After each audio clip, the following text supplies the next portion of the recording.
Hey STEMHEADS! Today we're going to be interviewing one of the biggest power companies, Rocky Mountain Power, and checking out how they make and distribute power over the US.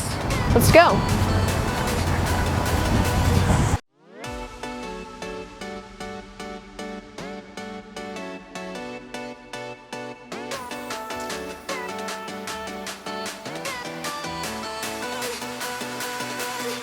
Hey Gary! Hey Liam, how are you?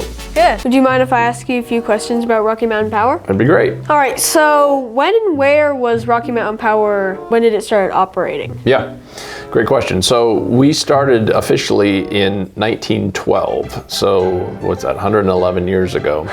Long time ago. Now, we weren't called Rocky Mountain Power back then. It was Utah Power and Light. But then through the years, we combined with Pacific Power and became Pacific Corp back in 1989.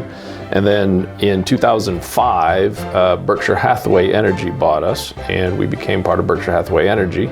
That's when we changed our name from Utah Power and Light and Pacific Corp to Rocky Mountain Power. Quite a history. Wow, so this is a pretty old place. It is a pretty old place, I agree with you. What stuff has changed since when it was founded? Boy, a lot has changed. What hasn't changed is that we provide electricity to our customers. That's what we do. Kind of a simple business in some regards, but and customers have kind of changed the way they use electricity. They use it for powering their cars now. But for the most part, we continue to generate electricity using a variety of different methods. Our biggest source is still coal. We burn coal to make electricity. We also burn natural gas to make electricity. And more and more, we're using renewables, like new wind and solar, batteries even, to store the electricity and then deliver it to our customers. That's awesome. So a lot of stuff has changed. A lot has changed, yes. How much energy is used every day in Utah, roughly? It's a great question. So we serve between Utah, Idaho, and Wyoming, we serve 1.2 million meters. We call that customers, right? 3.6 million people we serve, roughly. That is a lot more than I thought. There's a lot of people. A lot of people live in Utah in particular is our biggest state. So how is STEM involved in making power? It is so involved. So science, technology, engineering, and math appears throughout our company and all of the employees. We have roughly 2,000 employees, and a lot of them, are line workers, people that work on the meters that I was talking about at your house, people that work on substation operators. We have engineers in the office here. They design the system and they make sure it runs correctly. You have accountants. Accountants use a lot of math, so I think they're STEM folks for sure. And then we have a lot of the folks that are working on repairing and building new transmission lines and new power plants. All the people that work in the power plants, they're all STEM people. So really kind of throughout our company, I think most people are involved in STEM. There's a lot of STEM stuff that goes into power. Absolutely right. So I saw from your website, RockyMountainPower.net, that you have a plan for net zero. Can you explain what that is? Yeah, absolutely. Thank you for noticing.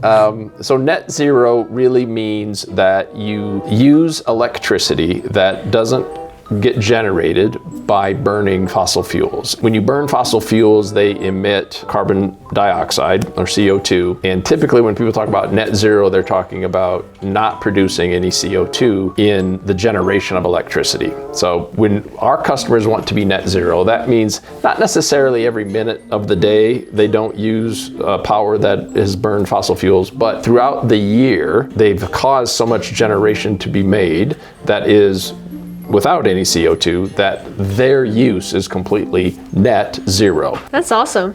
Yeah, it is. How do you distribute power among multiple US states?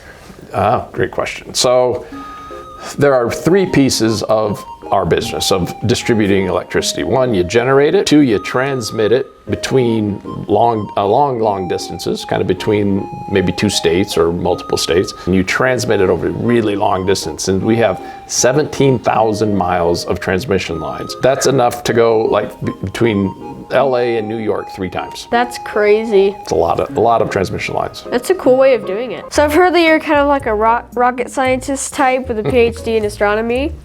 So I want to ask, what are your thoughts about traditional nuclear power versus the future of nuclear power?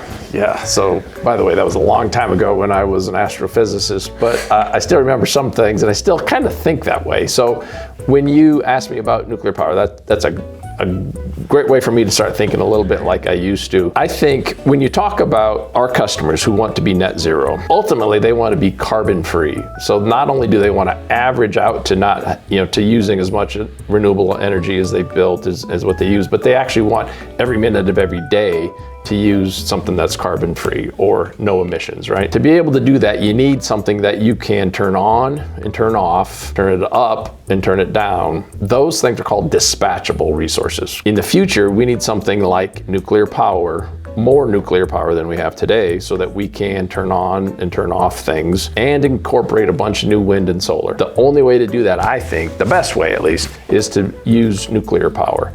So there's 93 operating nuclear plants in the country. They all use old technology built in 1950s. The new technology is different than that. It's more advanced, it's safer, it's cheaper, but you can also turn it on and off and up and down. And that's really valuable. So that's why I think nuclear power is really going to be important in the future. Yeah, I take it it's going to be super important. So final question, what kinds of things does the Rocky Mountain Power Foundation support?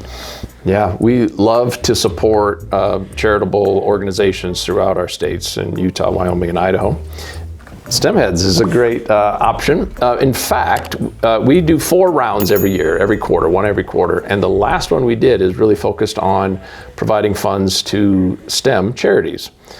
We provide, this last round was $300,000 that we gave to different organizations that had to do with STEM. So, in the future, perhaps maybe we could work together. That would be awesome. That'd be terrific. All right, thank you, man. Thank you, Liam. I appreciate it. It was fun. Yeah. Hey, Kent. Hey, Liam. Thanks for meeting with the STEMHEADS and the Utah Manufacturers Association. I heard you have something you want to show me here. Oh, I'm very excited to show you some stuff. I'm very passionate about what we do here, and I know that it impacts everybody's life. What I want us to talk about initially is how do we go about generating the power. And so if we look on this display I've got here, this identifies our generation resources, and it really breaks them down into different categories. And we're talking about 2 types of fuel sources. We're talking about coal-fired and natural gas. And these generation resources are located in Utah and Wyoming. Do you guys have any other types of energy that you use? That's a great question, Liam. If you look right now, our wind energy total is 559 megawatts. Then we can come over to the hydro, and you can see that we're generating 434 megawatts. And right now you can see we're at about 53% renewable. So what room are we in now? This is actually the Salt Lake Control Center. This is the arena. This is where we control the power, the grid for most of Utah, parts of Idaho and Wyoming. If you want to buy a shirt like the one I'm wearing now, you can check out our Etsy shop, STEMHEADS, where you can buy stuff like shirts, hats, and even hoodies.